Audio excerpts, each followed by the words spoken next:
एक बार गौतम बुद्ध से उनके एक शिष्य ने पूछा, गुरुजी कृपया हमें बताइए कि असल में कर्म क्या है।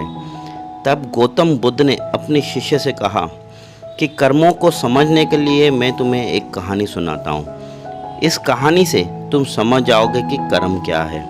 और गौतम बुद्ध अपने शिष्य को कहानी सुनाना आरंभ करते हैं। बुलंदशहर का एक राजा था। वो एक दिन घोड़े पर बैठकर अपने राज्य के भ्रमण कर रहा था। चारों तरफ भ्रमण करने के बाद वो एक दुकान के सामने आकर रुक गया।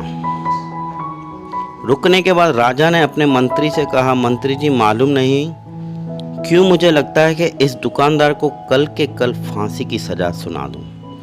इसे मृत्यु दंड देने की मुझे इच्छा हो रही है। मंत्री राजा से इसका कारण पूछ पाते इससे पहले राजा उसके आगे निकल गए।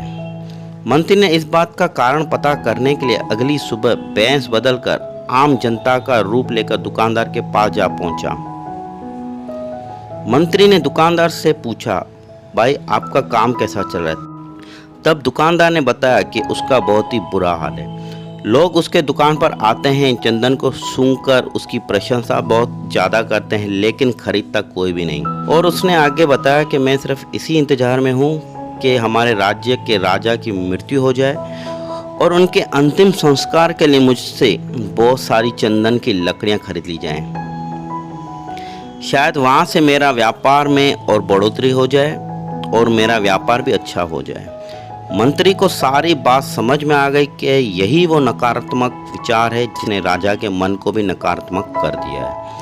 वो मंत्री बहुत ही बुद्धिमान था, इसलिए उसने सोचा कि मैं थोड़ी बहुत चंदन की लकड़ियाँ खरीद लेता हूँ। उसने दुकानदार को कहा, क्या मैं आपसे थोड़ी बहुत लकड़ियाँ खरीद सकता हूँ। दुकानदार ये सुनकर बहुत ही खुश हो गया। उसने सोचा कि चलो कुछ तो बिका, इतने समय से कुछ भी नहीं बिक रहा था।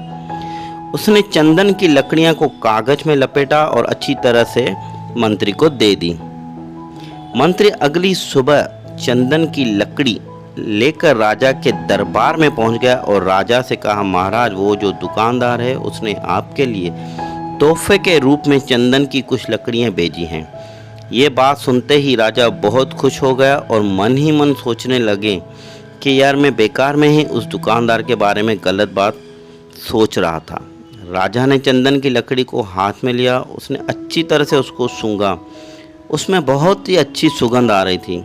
राजा इससे बहुत ही ज़्यादा खुश हुए और उस दुकानदार के लिए मंत्री के हाथों से सोने के सिक्के भिजवा दिए। उसी आम जनता का रूप लेकर मंत्री अगले दिन सोने के सिक्के लेकर दुकानदार के पास पहुँचे। दुकानदार बहुत ही खुश हुआ। उसने सोचा मैं राजा के बारे में कितना गलत बातें सोच रहा था, राजा तो बड़े ही दयालु हैं। दोस्तों यहीं पर ही गौतम बुद्ध ने ये कहानी ख़त्म कर दी। ये कहानी जब ख़त्म हुई तब गौतम बुद्ध ने पूछा कि अब आप बताइए कि कर्म क्या होता है। शिष्य ने उत्तर देते हुए कहा कि शब्द ही हमारे कर्म हैं।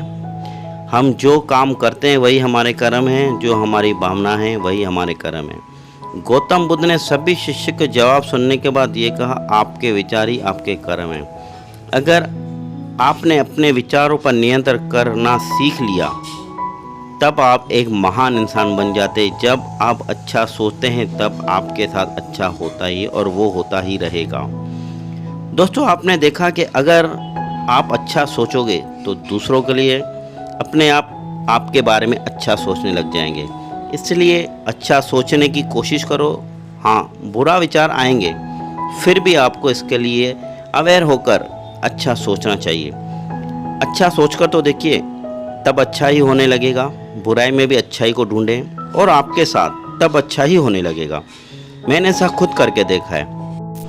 दोस्तों उम्मीद करता हूँ कि आपको कर्म का फल क्या होता है ये आपको वीडियो पसंद आया होगा।